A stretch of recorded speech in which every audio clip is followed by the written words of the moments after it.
fuerte desaveniencia y discusión entre Eva Duarte de Perón y el médico que la operó, que fue el doctor Ivanišević, que era muy buen cirujano. Pero algo pasó ahí. Cuando Ivanišević le dice a Eva que tenía que estudiarse ginecológicamente, algo falló en la relación médico-paciente.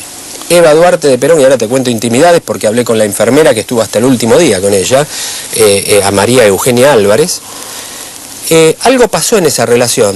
Incluso se llegó a decir que discutieron fuertemente, a punto tal que Ivanišević deja de la relación médico-paciente con Eva e incluso deja el Ministerio de Educación. Se deja. Si querés agregar algo más, y un día lo hablamos con la historia clínica de Perón, ahí ya estaba López Rega, pero como un simple suboficial custodio en la calle Austria. Después llegaría a lo que lamentablemente un día era la AAA, ¿no? Pero ahí ya estaba como suboficial de la policía. De la Policía Federal, en custodio, era custodio, bueno, después la historia es la que conocemos. Llegó a ser la tristemente célebre AAA. Pero bueno, dejando eso de lado por un momento, algo faltó en la comunicación, porque los médicos tratantes le dijeron la verdad al general Perón. ¿Qué pasó ahí para que, te digo más, el doctor Ivanišević operó a la madre de Evita, que se llamaba Juana, de la misma enfermedad, de un tumor de cuello de útero. La operó rápidamente y Juana sobrevivió a la hija. Cuando se hace este presunto diagnóstico de apendicitis, estamos a 2 años y medio del fallecimiento de la paciente. Uno tiene todo el derecho a pensar que el tratamiento adecuado en ese momento, la paciente podría, no podemos ser contrafácticos, pero podría haber pasado lo mismo que pasó con la madre, es decir, que sobreviviera. Siga. Con lo cual hubiera cambiado la historia clínica de la paciente y seguramente, y ahí cada uno hará su análisis, la historia del país. Pero lo cierto es que Eva cree en ese momento que lo que tenía no era serio, la comunicación médico-paciente de algún modo falló, Perón sabía la verdad. ¿Qué pasó ahí? Es tema de debate. Yo se lo pregunté a María Eugenia Álvarez, con la cual me entrevisté varias veces, que fue la enfermera que estuvo hasta el último día con Evita, e incluso fue la que donó al Museo Evita el pañuelo con las últimas lágrimas de Evita. Evita tenía muy buena relación con María Eugenia, de relación de verla y decirle con la mirada si se tenía que quedar o no cuando venía algún funcionario. O sea, tenía una relación excelente. Hay algunas cosas que me contó extraordinarias de relación médico-paciente, de desaparición de historia clínica. Pero lo cierto es, ¿qué pasó ese día? El médico que es consultado... ¿Vamos a hacer una pequeña pausa? Dale, vamos. Enseguida volvemos. También a mí me queda una duda, ¿no?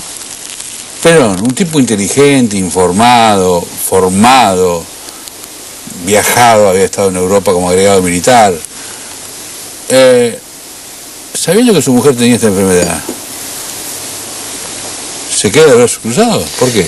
Para empezar, lo primero que tengo que decir a esto es que es un misterio y tenemos que hacer conjeturas. Para empezar, no sabía que tenía esta enfermedad porque en ese momento no estaba hecho el diagnóstico. Lo que sí sabía es que no había sido apendicitis. Esto es importante, es decir, tuvo algo, la operaron y no era apendicitis. Vos que le preguntás al médico, está bien doctor, pero entonces ¿qué tiene? Con el tiempo, porque evidentemente ahí no hicieron lo que se debió haber hecho en una buena relación médico-paciente, es más, yo le pregunté a quien convivió en esa circunstancia y a quien tenía, a varios médicos, pero uno de ellos es Álvarez, justamente la enfermera, quien tenía una relación de cercanía afectiva con Evita muy importante. Le pregunté lo mismo que vos me preguntás, cuya respuesta yo no tengo. Si hago conjeturas, de acuerdo a los documentos que voy buscando. Pero le pregunté, pero ¿cómo? ¿Y Perón ahí por qué no insistió? Primero hay que ubicarse que estamos hablando de 60 años atrás. Era otra medicina, otra época. Hoy, ¿en cuántos programas habremos dicho? Si usted tiene cáncer, lo más probable es que se cure. Si se cuida, no tiene cáncer. Hay prevención. Si tiene cáncer de mama, hasta 1 centímetro, el 90% se cura. Es decir, en cáncer son todas buenas noticias, pero estamos hablando 60 años atrás. Sí, cuando la palabra cáncer era... Claro, pero que todavía no se había hecho el diagnóstico.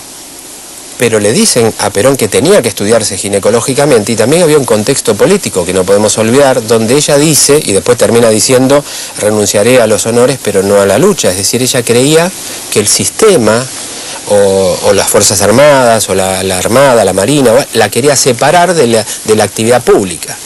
Entonces hubo toda una falta de relación médico-paciente cuando se mezclan cosas en esa relación médico-paciente que no deberían mezclarse. Por eso te digo, cuando un paciente tiene un médico, cuando tiene dos, cuando tiene tres, no tiene ninguno. Ahí había muchos. Había muchos y había mucha política, mucho poder, mucha intriga palaciega. Yo le pregunté a Álvarez, le dije, María Eugenia, ¿por qué? Pero que lo mismo me preguntaste vos. Es decir, yo se lo pregunté a mucha gente, aparte de ver los documentos y conjeturar.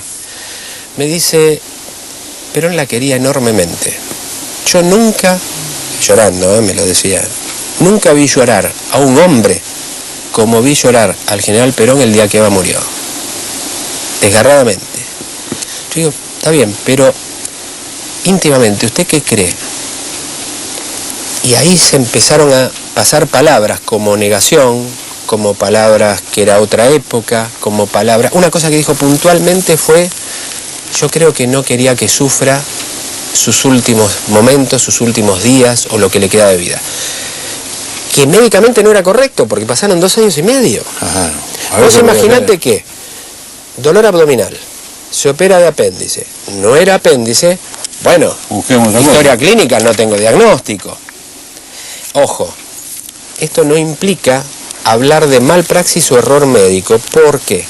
Porque aún hoy, con tomografía computada, hay veces que no estás seguro si es una apendicitis, por lo menos en etapas iniciales, cuando no hay signos peritoneales, etc. Pero algo ahí pasó y había muchos médicos involucrados. El que verdaderamente acompañó a Evita fue un médico ginecólogo que la historia no lo trató bien, pero fue realmente el médico de cabecera de ella, y que convivió con el general Perón y con Eva Duarte de Perón en el Palacio Unzué durante 90 días, porque él lo fueron a buscar, y lo fue a buscar el ministro de Educación, que sucedió a Ivanišević, después que hubo una desaveniencia entre Ivanišević, el gobierno, Ivanišević, Eva Perón. Viene un nuevo ministro, que también era médico, que se llamaba Méndez San Martín, que en un momento va a buscar al doctor Albertelli, ginecólogo cirujano, para que acompañase a Eva cuando ya tenía, mucho tiempo después, una biopsia de cuello de útero. Y decía cáncer. Hicieron una biopsia de cuello de útero que con nombre distinto, no decía Eva Duarte de Perón, pero con nombre figurado, enviaron al Instituto del Diagnóstico de Anatomía Patológica con orden del doctor Dionisi, que era un catedrático en ginecología de Córdoba, y viene el resultado. El resultado es carcinoma espinocelular, que es uno de los más comunes de cuello de útero. Ahí es donde el doctor San Martín, que en ese momento ya era ministro de Educación, va a buscar a Albertelli y se inicia todo el proceso ya sí, porque había ya síntomas más avanzados, había pérdida de sangre, había metrorragia, ya era claro que la paciente estaba enferma, cosa que no pasó después de la cirugía, tiempo atrás, porque ya a los 10 días, 14 días, estaba trabajando casi todo el día en la Fundación Eva Perón. Pero ¿qué pasó ahí? Dionisi, de Córdoba, pide la biopsia. Con certificación de biopsia, el doctor Méndez San Martín, ministro de Educación, médico, va a buscar al doctor Albertelli. Hacen una junta médica, revisan a la paciente y coinciden que estaban en presencia de cáncer. Y establecen una mecánica, un plan terapéutico. ¿Qué incluía el plan terapéutico?